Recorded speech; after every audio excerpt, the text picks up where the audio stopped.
예, 시장의 이슈들 체크해보고 흐름들 가늠해 보도록 하겠습니다. SPM의 김영진 대표와 함께합니다. 어서 오십시오. 네, 안녕하십니까. 안녕하세요.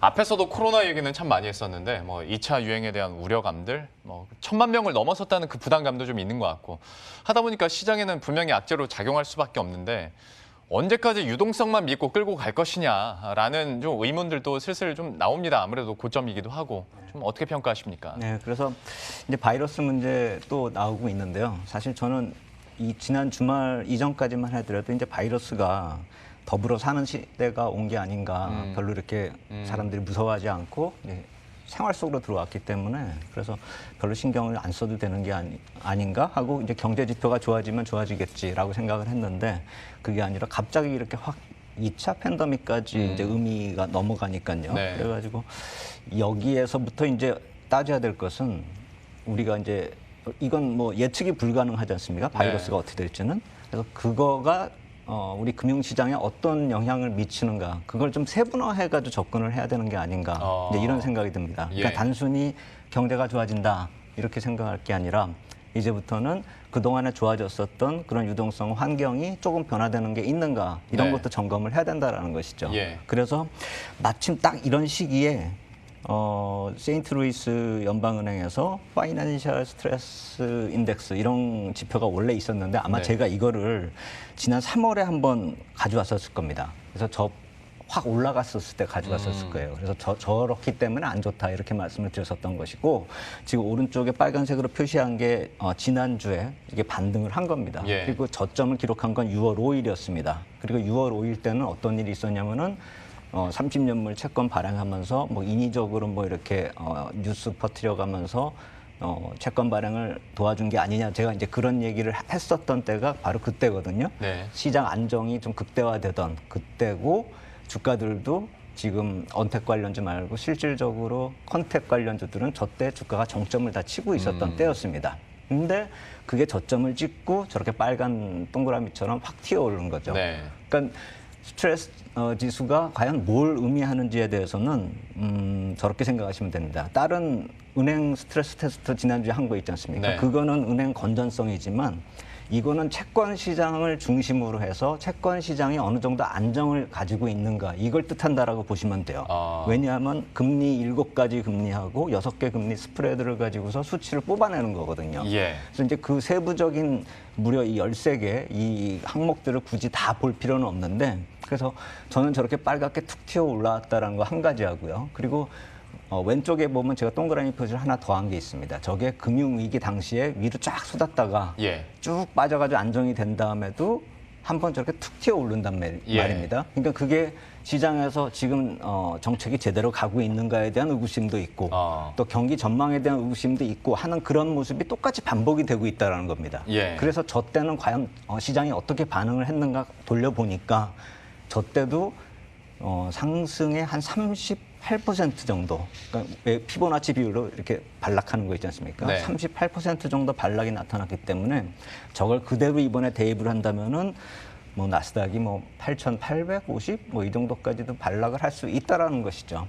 그런데 우리 시장으로 만약에 연결해서 본다면은 이미 좀 많이 내려왔더라고요. 알게 예. 모르게. 그래서 우리 시장은 막 그렇게 폭락으로 이어지느냐. 물론 나스닥도 저 정도 내리는 거는 위에서 한 10% 정도밖에 안 내리는 것이기 때문에 만약에 오늘 밤에 내린다면 추가적으로 내리는 것이 뭐 그다지 커 보이지는 않습니다. 네. 그렇기 때문에 공포스러워할 필요는 없는데 저런 모습이 나타났을 때 과거에 얼마가 시장에 영향을 줬다. 이 정도는 우리가 좀 감안을 해줘야 된다는 것이죠. 예. 그래서 이제 만스닥을 가긴 갔는데 저렇게 8,800까지 떨어지지는 않더라도 단기 조정은 갈 거다. 이 정도는 좀 감안을 해줘야 된다는 것이죠. 지표에 나타난다는 것이죠. 예. 그리고 저 지표 왼쪽을 보면 저렇게 빨갛게 됐다가 다시 금방 안정이 돼버리거든요. 예. 그래서 이번도 다시 채권 시장을 붕괴시키는 그런 모습이 아니라 다시 안정되는 조치가 나타날 것이다. 과연 그게 무엇일까를 따지는 게 제가 요 다음에 말씀을 드릴 것이고 일단은 저런 모습이 나타났을 때 한 달 정도의 가격 조정이 나타났고 네. 그다음에 한 달 정도의 기간 조정이 나타났는데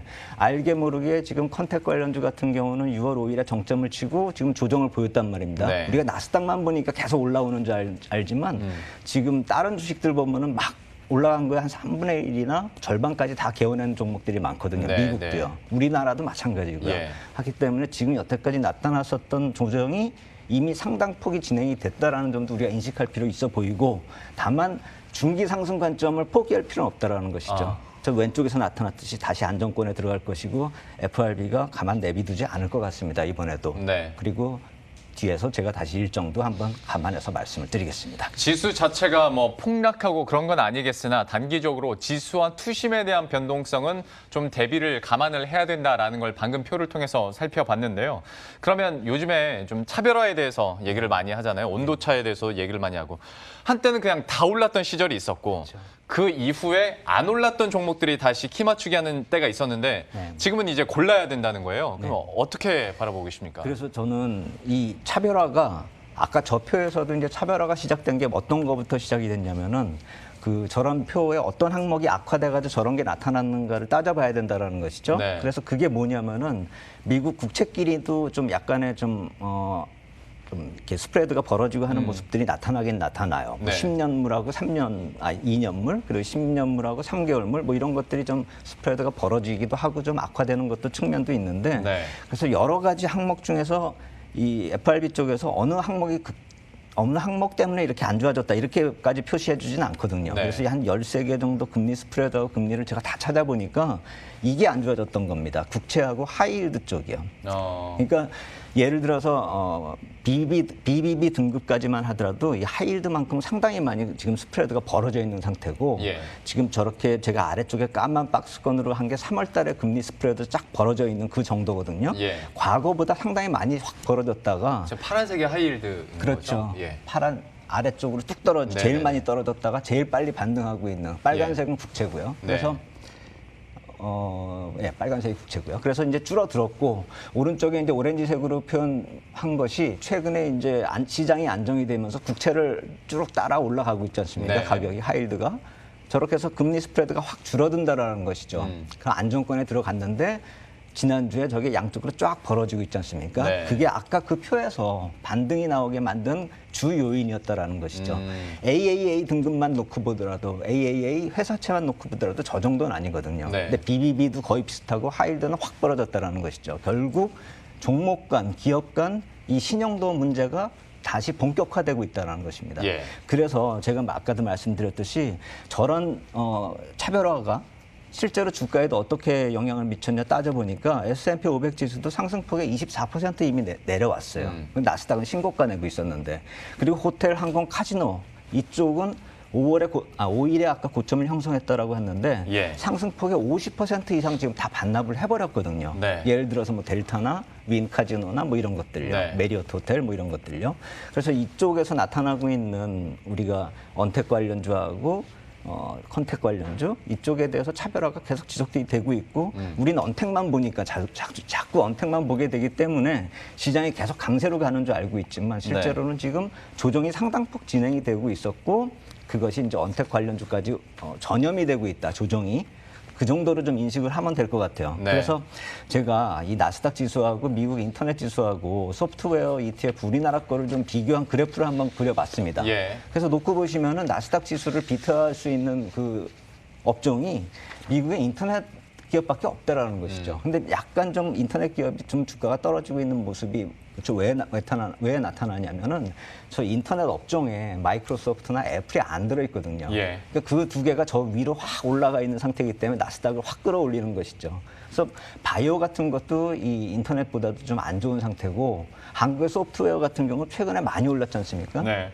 제가 이 네이버 지난주에 이 방송하시는 것도 봤는데 그 시가총액 50조까지가 이제 목표가라고 하는데 벌써 이미 44조까지 왔지 네네. 않습니까? 벌써 이렇게 되면 이제 투자자분들이 이제 경계하는 그런 정도까지 온 거예요. 그래서 저 그래프에서 보시듯이 한국의 소프트웨어 ETF도 상당히 많이 쫓아왔다라는 것이죠. 그래서 저렇게 나스닥 지수를 끌고 가고 있었고 향후에도 끌고 갈 확률이 높기 때문에 지금 조정을 보이고 있는 컨택 관련주가 언택을 훼손시킬 때 그때 가서 언택 관련주를 사는 매수 시점이 오지 않는가 예. 이렇게 생각을 좀 해볼 필요가 있어 보이고 지금 조정 자체는 컨택 관련주 쪽에 어느 정도 좀 몰락의 좀 기운까지 예. 진입하고 있다라는 것이죠. 아까 말씀드렸듯이 하이힐드 쪽이 완전히 무너지고 있기 때문에요. 예. 그래서 이쪽에 대한 정책이 어떤 식으로 가시화가 되더라도 또 급반등이 나타날 수 있겠지만 중기 상승 추세에서는 우리가 언택 쪽으로 좀 관심을 또 가져야 되는 이유가 이런 쪽에 있지 않을까 이렇게 생각이 됩니다. 예. 참 여러 가지 지표들과 또 언택, 컨택과 관련된 종목들 흐름들 이렇게 짚어봤는데요. 짧게 이것만 그러면 좀 여쭤보도록 하겠습니다. 연준에서도 그러니까 앞에 스트레스 테스트 지수나 안 그러면 하이힐드와 채권 간의 괴리율 그거 어떻게 좀 보완하겠다고 정책들을 계속 내놓지 않습니까? 네, 하다 보니까 이제 연준 사회주의 얘기가 나오고 모럴 해저드 그러니까 너무 시장 과도하게 개입했더니 뭐 결국에는 승자도 패자도 없고 참가상만 주는 꼴이다라는 얘기들 지금 나오고 있고 연준으로서는 앞으로 어떻게 할까요? 어떻게 보십니까? 뭐 2008년부터 계속 해온 것이니까요. 그럼 뭐 2008년에 뭐 그런 일 안 한 것이 아니니까요. 그래서 그거는 모든 게 다 평정이 된 다음에 바이러스 없어진 다음에 할 얘기인 것 같고요.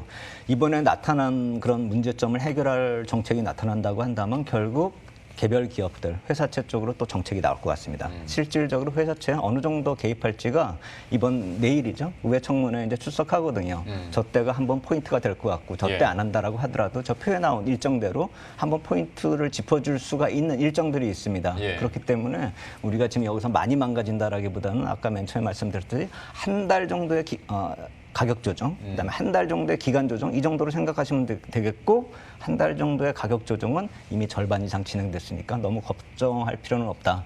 향후에 추가 조정이 나올 때는 또 한번 우리가 매수 시점 한번 기회 한번 노려볼 필요 있겠다. 저 일정을 예. 감안했을 때요. 예. 그래서 최소한 많이 늦어져도 7월 말이나 8월 초까지는 어떤 식으로든 대책이 나올 수 있다. 이렇게 생각하고 좀 시장 볼 필요 있어 보입니다. 연준의 대응들도 계속 지켜보도록 하겠고요. 다만 너무 걱정할 필요는 없다라고 얘기를 해주셨으니까요. 시장에 또 적극적으로 대응해보도록 하겠습니다.